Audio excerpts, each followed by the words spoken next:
to say, or an original way of getting it across. She just has a very unique way of seeing things. I think people are always scared of new things. If you want to make something happen that hasn't happened before, you've got to allow yourself to make a lot of mistakes. Then the real magic will happen. So if you just play it really safe, you won't get any treats. You cannot say that BJORK is copying anybody. This personality, that's absolutely unique. The warmth, the mature attitude to life, but heart of a child, and her Icelandic way of being.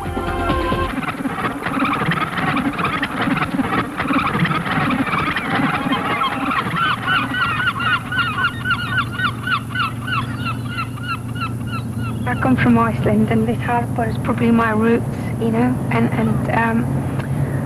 and the weather and the mountains. For me, this is the heart of Reykjavik. I never try to do things that are Icelandic, you know. I don't sort of go out my way. Just the fact that like all my family 1,000 years back are Icelandic, and I was born here with all those things inside me, and with that face and this body, you know, and with these influences, I think that's enough. I don't have to. It's so much subconsciously there. I don't have to focus on it consciously as well. But yeah, there is a big chunk there. I live by the ocean.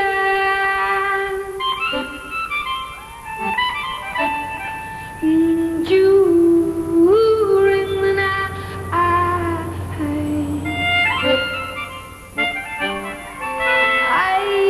dive into it underneath. I'll curtain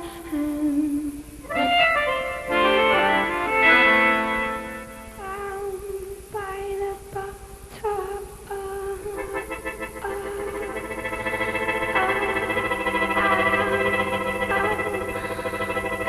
drown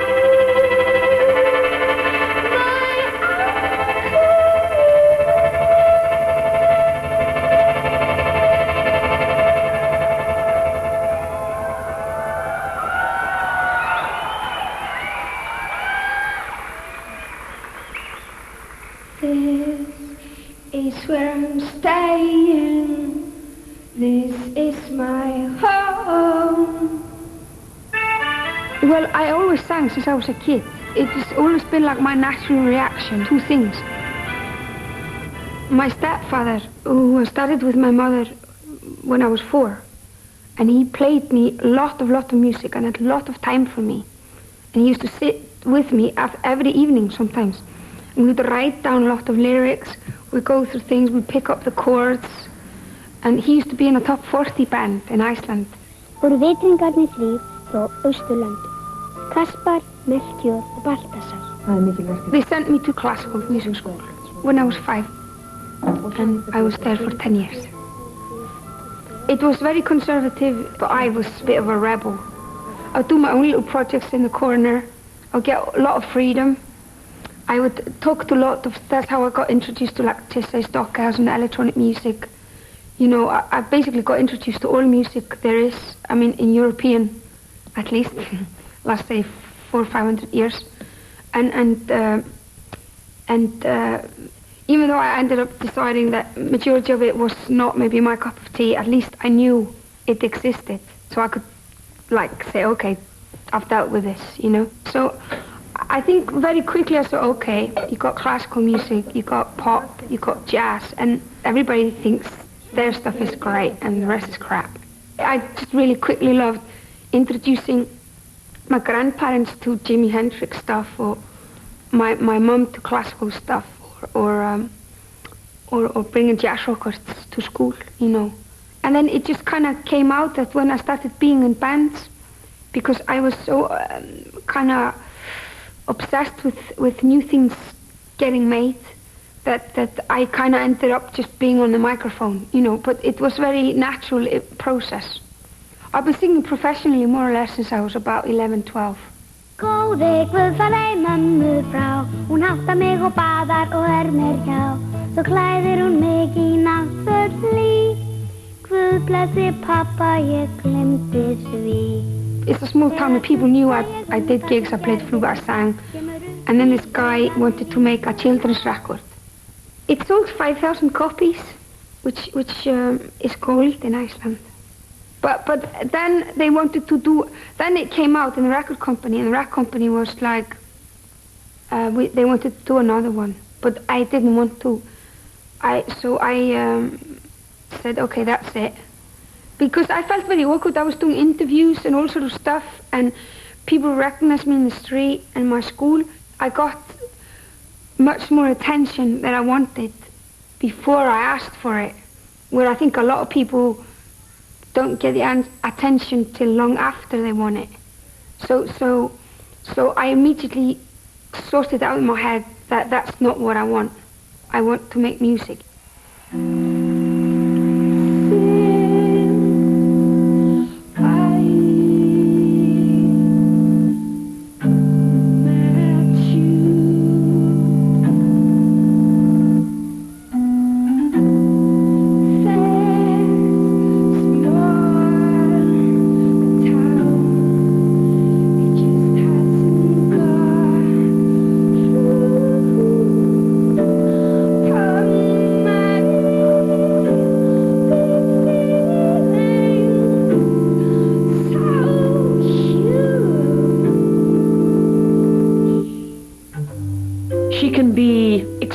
Childlike in her voice, or it can be totally in command and like an absolute queen.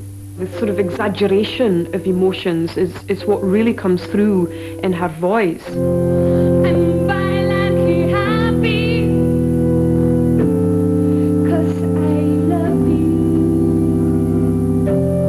I'm violently happy, but you're not here. I'm violently happy, come calm me down before I get into trouble. I'm getting into trouble very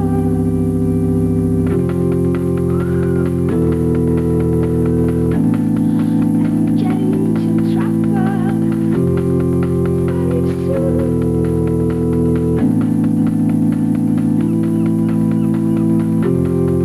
I take turns down to be sure. I stand by the ocean, and I make it roar and free, and I run back.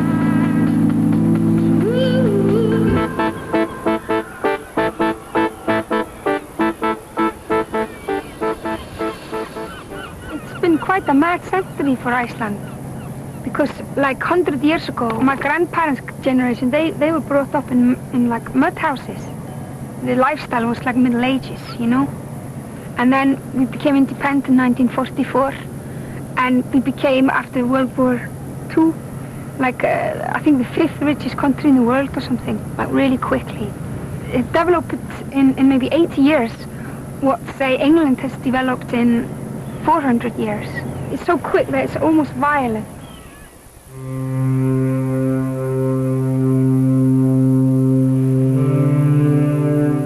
Iceland was a colony for 600 or 700 years, and it was treated very badly by the Danish.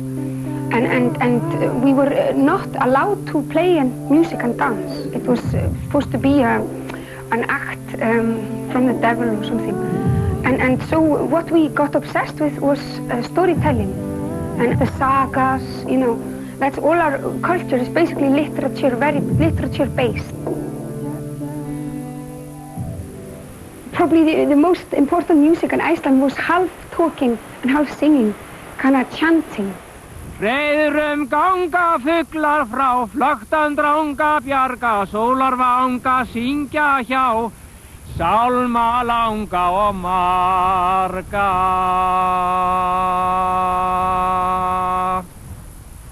Björk, she uses her voice in a very specific way. There is a specific sound in her voice. And you can say the same about the voice of the old Icelandic choirmen who were reciting the Eumir. It's not a singing voice, not exactly. It's not a speaking voice. It's somewhere in between. While you are away, my heart comes undone slowly, unravels like a ball of yarn the devil collects it with a grin. Our love in a ball of yarn, you never return it. When you come back, we'll have to make new love. Never return it. When you come back, we'll have to make new love. Never return it. And Kelly, you'll never return it. So when you come back, we'll have to make new love. The women of the sagas were very strong, and Björk is one of them. It is said about the Icelanders that they are bold in art. They do not calculate the steps. If I do this today, this will happen tomorrow. They do today what they have to do today. All that's very Icelandic, because we live with this nature and the elements that we have to defy all the time. We are not thinking about it every day, but it forms our character, of course. I think when you come from a place where nature can kill, I mean, you could literally not be here in a week. That sort of makes you humble, and I think it's healthy. It puts you in your place.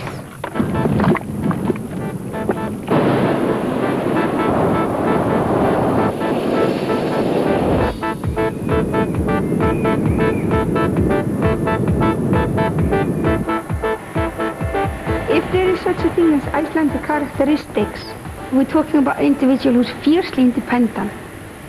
It's like so self-sufficient. It's like arrogant. And like anarchy is just like some people who invented anarchy like 100, 200 years ago. You know, Icelandic people is like so.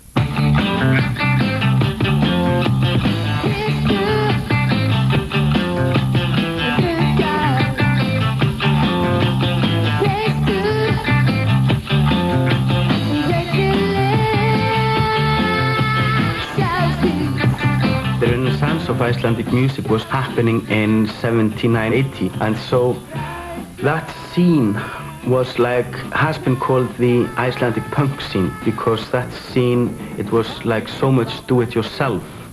It was not like a political thing like right-wing or left-wing or anything like that. We were singing in Icelandic, and we were dealing with Icelandic reality, and we were putting out our records and doing basically everything ourselves. It was, you know, very stupid local sense of humor. Bunch of 6-year-old terrorists drinking absinthe that we smuggled from Spain and writing terrible tunes and being arrested a lot of times and having art exhibitions and making our own films and basically our sort of terrorism, if you want. Sort of sabotaging what we thought was really snotty.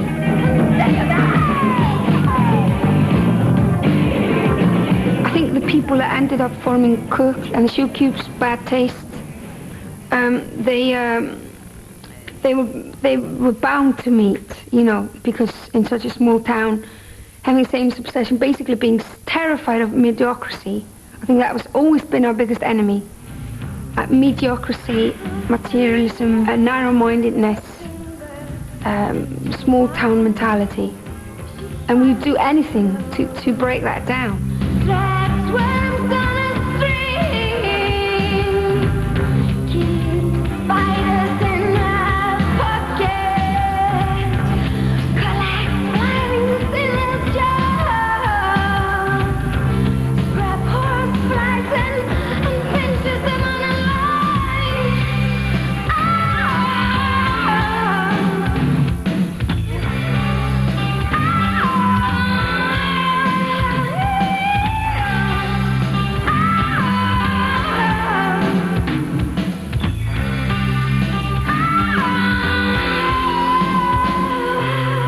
girl has a voice like an ice pick, such a pure sound.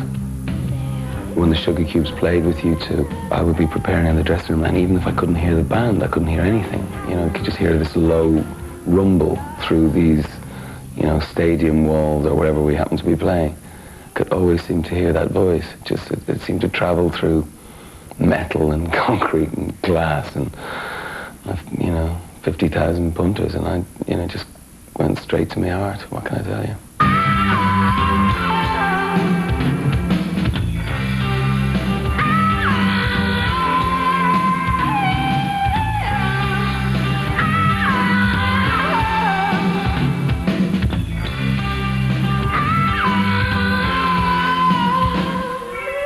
There was nothing like it. There was a void in the world of pop music, and suddenly there was a light, and it happened to be us, and we were from Iceland, and we were the Sugar Cubes. Somebody told me that Birthday had been chosen single of the week in Melody Maker, and my response was, oh shit, because I knew it was trouble.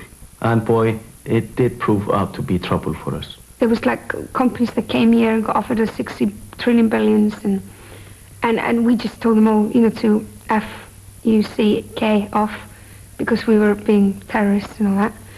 And that took about 1.5 years that we just kept sending them back. The agenda of the Sugar Cubes was never to become like world famous. We were doing this for fun. 2, even 3 of the Sugar Cubes were probably the most promising poets or writers of Iceland's new generation. And they were finding themselves, they hadn't written a letter for 2 years. Because they were doing sound checks in like Texas and Alabama and doing guitar solos, and which is kind of funny. I mean, it is funny, but it's only funny for so long, you know. The trappings of the business, I think, were the end of the Sugar Cubes. We just had enough, and we were all friends, and so instead of spoiling a very good friendship, we destroyed a business relationship. I had been making music like for theater, for film, like pop stuff, jazz stuff, experimental stuff, electronic stuff. Basically try everything, basically work with everybody in Iceland, but always with other people's visions.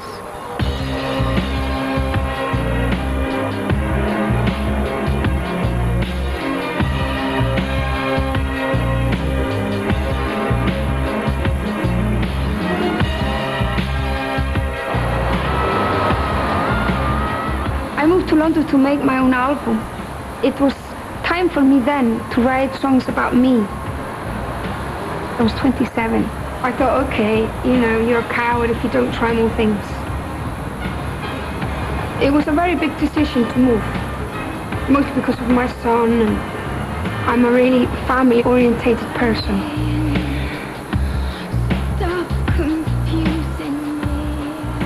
When I came to London, I was very looking. And I was very sure that I was going to do an album that hadn't been done before. So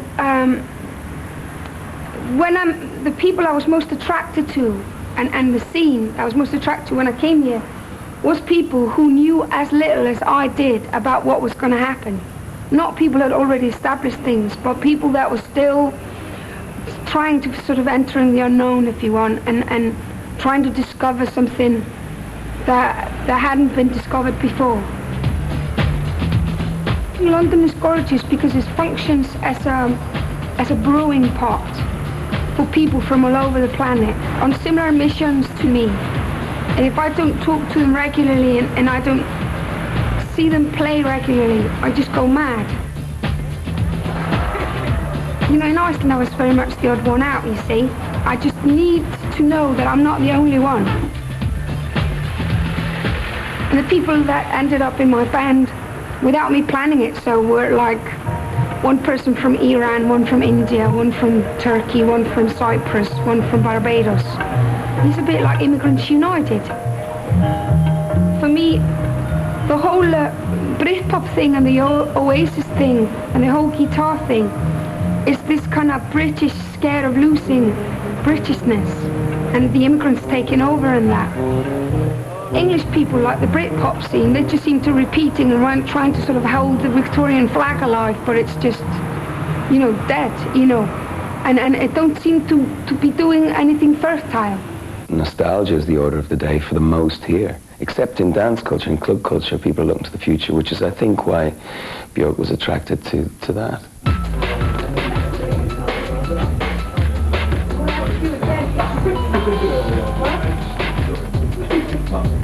Sad feeling, all right? Yeah. Yeah? I keep coming up to missing you. So I haven't been here for a while. good stuff, yeah? Yeah, one's excellent, like really good underground minimal techno with some really mad lock grooves on it as well, but kind of like sort of 80s disco sort of stuff it sounds like. But this is one from Germany, which is the guy's called Dynamo, which is really, really cool. It's kind of like on that Herbert sort of tip, which is really good. If she is shopping around, she's the Imelda Marcos of good ideas. And what's wrong with that? I mean, that's what you do, isn't it? You shop around. I can't wait until you see us, though. What are you doing? Just obsessed with people with exciting ideas, and it's a bit of a weakness of mine, really. I've got no interest in working with people who do what I tell them to do. You know, it's just no point. I might as well just do it myself then. So I'd much rather work with people who are just as strong as me and preferably stronger. And so it's like I give 9 billion and they give 9 billion or whatever, and that's the kick. She is able to hold on to her identity, to her own style, no matter who she collaborates with. And a lot of the musical combinations that she has have never been done before. Come to me, I'll take care of you, protect you. Calm down, you're exhausted. Come lie down, you don't have to explain. I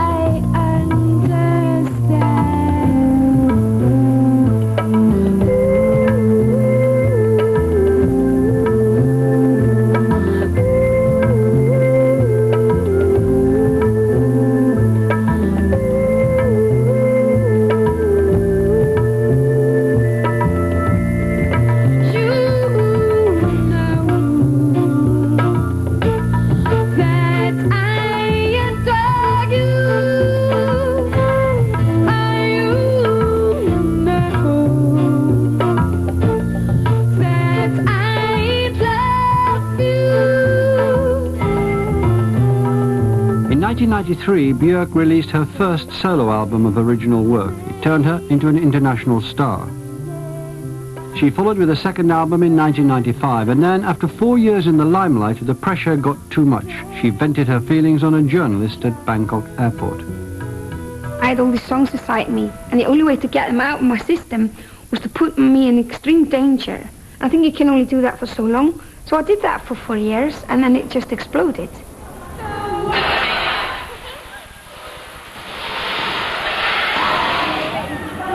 When you've gone to that sort of speed of living, like 9,000 miles per hour, you don't exactly fade down. I think you sort of explode, really, and crash. That's what I did. BJORK does not need adoration for her to make her music. And being stared at in the street and whispering there's BJORK does her more harm than anybody. People can, they don't know how much harm they are doing. Iceland's pop queen leaving her home in West London late this afternoon, still distressed at the discovery she'd been the target of a crazed fan's attempt to harm her. It's just kind of a very sad thing, you know, obviously when somebody shoots their face off, you know. It's terrible. I'm not sure if I'll dream very properly for a while. It must be very frightening. These are the last pictures of the bomber. His body was discovered after neighbours called police. Bizarrely, he'd filmed himself making the chemical explosive. People shouldn't take me too literally and get involved in my personal life. I make music for people, you see. Basically, the bomb got sent to my house and I moved away from London and freaked out in Spain. And then I realised it was just kind of one guy who did that, really. You can't blame that on nation, can you? You know? But it doesn't matter. When that happens to you, it doesn't matter what people say to you. There's no logic. It's just when you've gone through that experience, you just want to go and never come back, you know?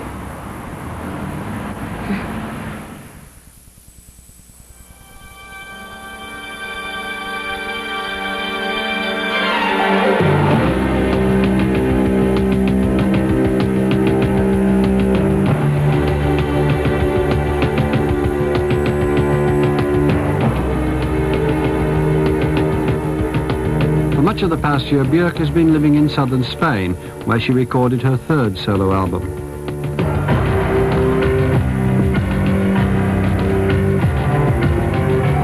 I think there's something very special about living at the edges of continents, and it just feels completely different, and it shouldn't, you know, that you look out the window and you can see another continent over there, and it's just kind of like, it's a really healthy turn on somehow. The idea that every morning you could wake up and literally go to Africa. When I lived by the ocean there, I used to wake up every morning and have to walk for like an hour and like cross. And then I felt like I was in Spain.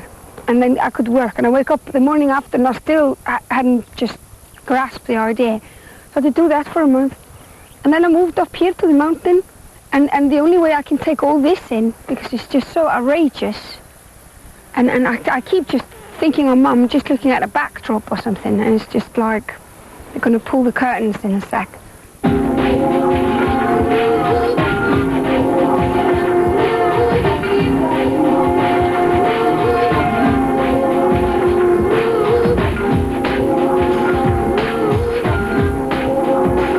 These are the things that I own, that I usually have in my house, where I do all the demos. So we set this up and brought this down to Spain. When I did debut and post, they were very much like greatest hits of my musical passions for all my life. And I knew it would take 2 albums to do that. That's why I call them debut and post, before and after, of getting rid of the back catalogue almost, you know, gracefully, you know, because you can only move on if you do that, you know. So this is like a fresh start for me. And that's why I want to call this album homogenic or genus or genius or whatever. I'm still working on that, because it's one flavor. It's just me now, you know, here. And it's going to be, instead of like all these different instruments, it's just going to be beats, strings, and voice.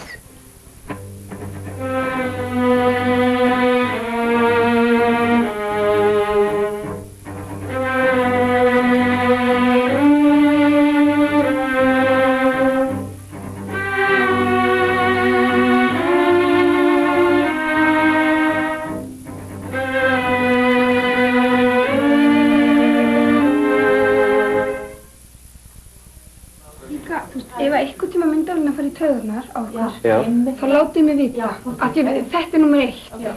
I knew that this album would be like back to Iceland, sort of what I'm about. But it's very hard to kind of start from complete scratch with no tradition whatsoever.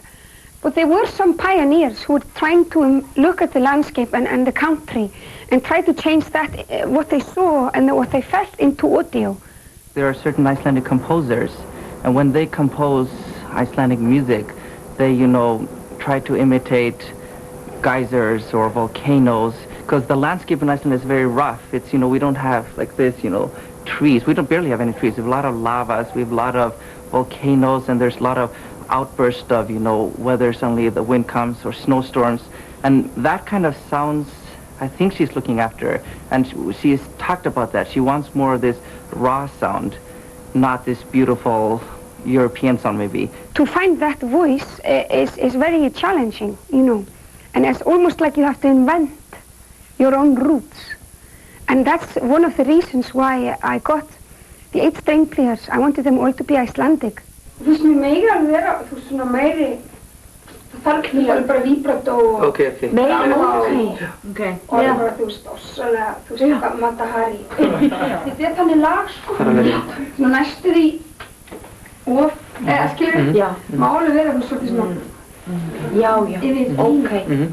Well, I picked up her uses of intervals, for instance, fifths, and that's very traditional in Iceland and actually very unique. Icelandic folk songs often use this interval of fifths throughout, the whole song, and she uses that in her pieces. That way makes it very Icelandic. For instance, in The Hunter, the two cellos, they're playing two-bar motive, and one of them plays the lower note, then the other cellist plays it a fifth above. And there, when you hear that, that's just right away, that's Icelandic.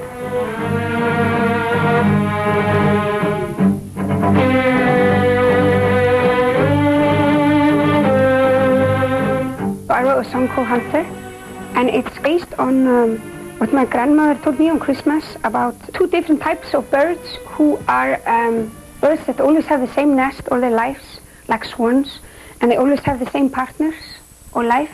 And there are birds that travel all the time, and they always have different partners all the time. And kind of like to make a conscious decision to stay a hunter. It kind of ended up being a little bit of a bolero, I guess, maybe because it's Spain.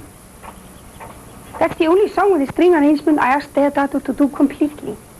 One of the notes that we discussed maybe trying a figure such as a bolero, Ravel's bolero. In the course of the recording, we decided to exaggerate certain aspects of the string parts by having the strings doing sliding notes and kind of sluggish and slurring.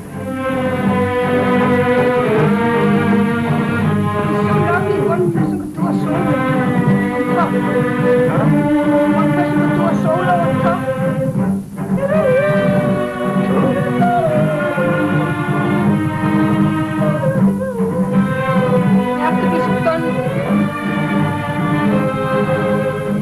When she sends me something, it's pretty much done. What I understand, and that I was correct in understanding it that way, is that she really wants a color. She really wants the humanizing factor into tracks that are basically, sequenced using different sounds or using electronic sounds. It's good also if we put one take down and have that as well. We come tomorrow and we can listen to it. Okay. Yes. And then we know what to fix, Absolutely. if that works or not. But at least we put it down. Okay.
Quite a lot with QI20. That's a different machine for same size, and you have 8 tracks and 100 noises, and you can make as many songs as you want.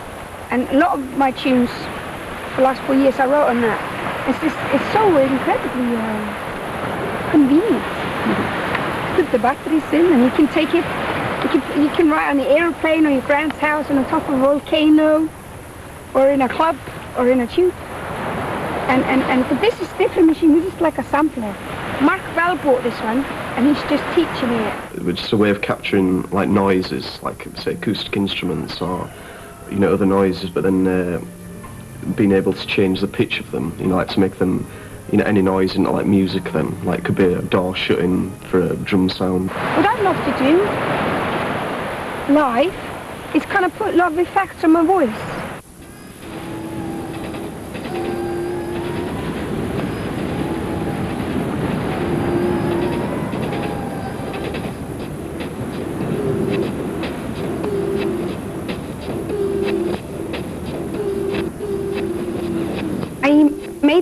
conscious choice that the beats for this album will be very simple, almost naive, but still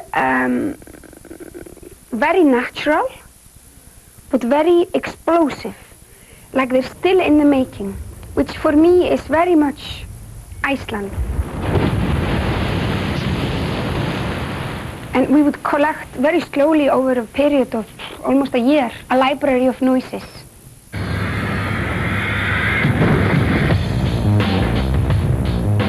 Iceland is geographically probably the youngest country on the planet.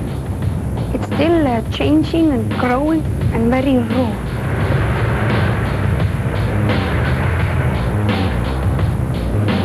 A lot of the eruptions at least a few hundred years ago, then the lava was very thin and went over a big area very quickly, and it went over lakes, and steam broke through because of the pressure through the new lava, and it made little hills.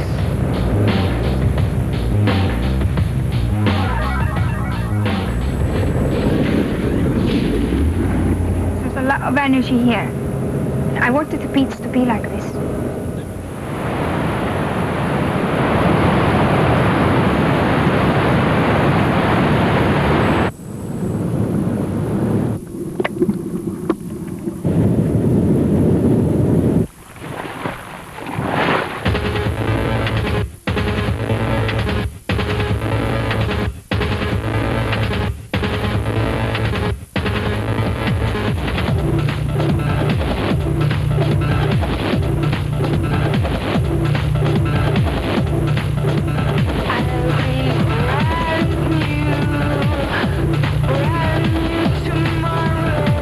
Electricity. My dad's an electrician, and my grandfather too.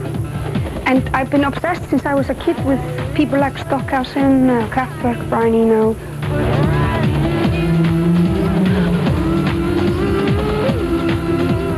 Electricity has always existed, and it's not just a phenomenon of this century.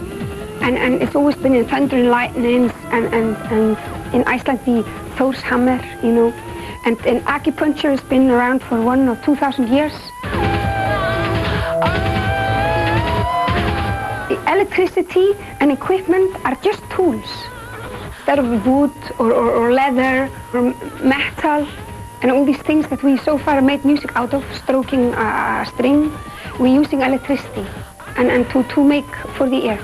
For me, that is probably what I would call techno.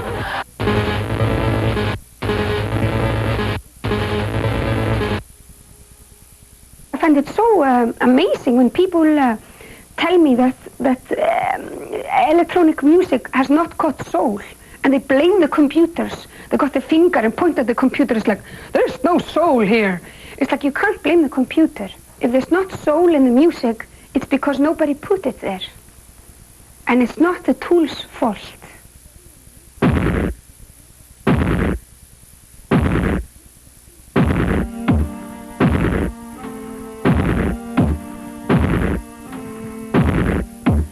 Think you deny me of something, well, I've got plenty. You are the one who's missing out, but you won't notice until after 5 years. If you live that long, you'll wake up all loveless.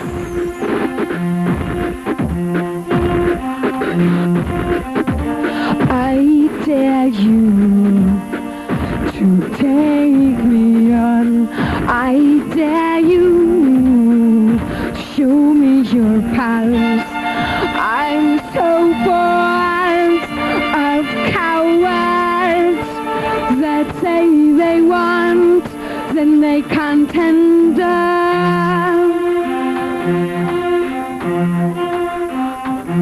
There is like a purpose behind it where the drums are really hard and then the voice beautiful. It's just like the contrast. For something to be beautiful, something's got to be, you know, ugly. If everything's beautiful, then, you know, nothing's beautiful. You can't handle love, baby. You can't handle love. can't handle. I dare you.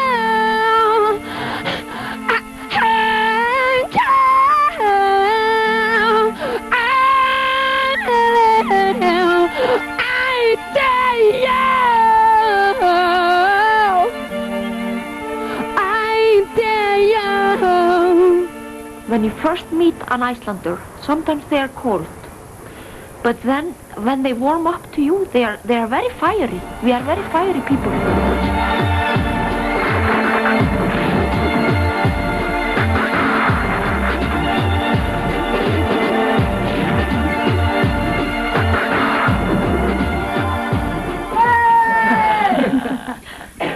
Anita! You are in all these different moods throughout 1 week. You are grumpy, you're cheerful, you're stupid, you're delicate, you're complicated, you're moody, and of course there's a song for every occasion, you know. Joy is the hardest thing of all to put across, whether you're a painter or a filmmaker or whatever you do, you know. And it's easy to paint with black. It's easy to be angry, but the ecstasy, you know, in her voice is unusual. When I lost my cards, you deal me another hand. Even when I sleep, you're real on your way to you. You don't have to speak. I feel.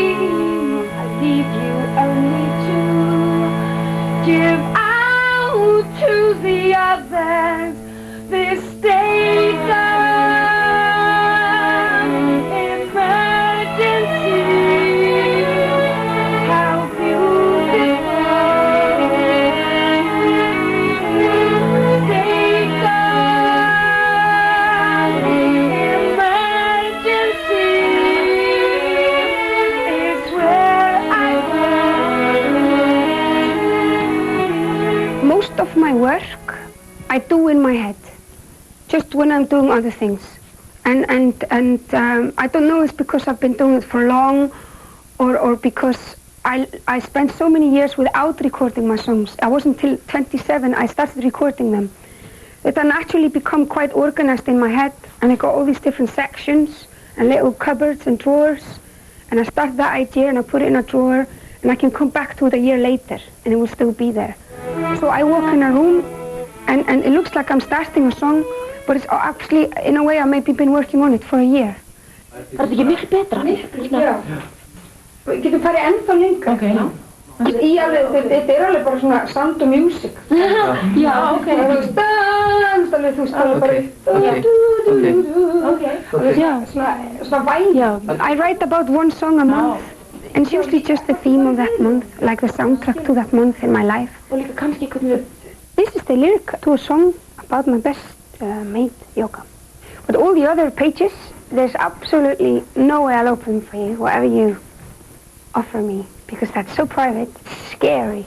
And I've got a beautiful secret code, which is called Icelandic. So you guys will never find out what it says in this.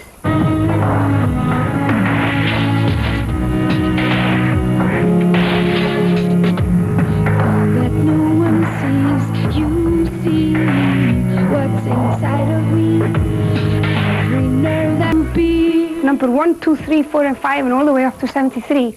I'm a pop musician, and I'm making music for everyone, not for VIP or educated people or something like that. So I want to make that. It has to be pop music, you know, that everybody can relate to, and so it's a challenge. It's an experiment, and I haven't got a clue we'll work on it, but